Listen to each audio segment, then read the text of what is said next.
美國國債其實就係美國借錢嘅時候打落嚟嘅欠條，欠條上會寫清美國財政部承諾會喺某年某月某日歸還幾多錢俾你，譬如100蚊美元，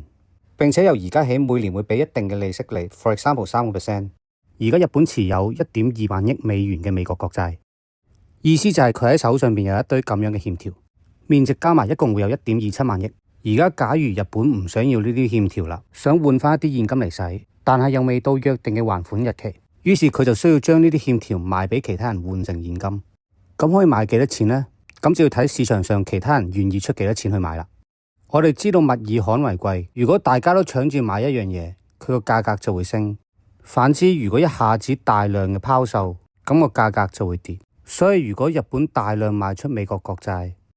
呢啲欠條喺市場上面嘅價格就會下降。原本一張面額100蚊美元嘅欠條，可能而家就會只可以賣到90蚊美元。好，咁我哋而家嚟計一計數。本來呢張欠條面額係100蚊美元嘅，年利率係3%，1年之後到期。如果美國財政部唔賴賬嘅話，咁就可以收翻103蚊嘅美元，相當於用咗100蚊去賺咗3蚊，收益率係3%。但係如果你而家用咗90蚊美元去買落去，一年之後都係會得到103美元，你就相當於用咗90蚊賺咗13蚊，收益率就會變咗14.4% 左右。呢個就係點解拋售美國國債會導致到美債嘅收益率上升，因為到期歸還嘅本金同利息不變，但係呢啲人可以用更低嘅價格可以買到呢啲欠條。所以對應嘅收益率就會上咗去。咁美債嘅收益率上升會對美國有咩影響呢？如果收益率不變，美國嘅欠條又就嚟到期要還錢，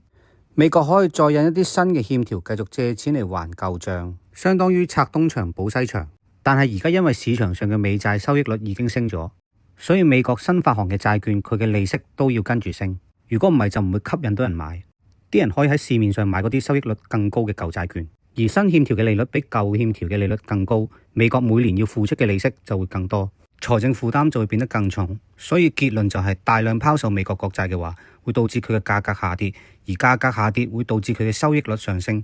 收益率上升就會逼住美國必須要提高新國債嘅利息，而新國債嘅利息變高，美國要付出嘅錢就更多，拆東牆補西牆嘅玩法就會令欠嘅錢越滾越大。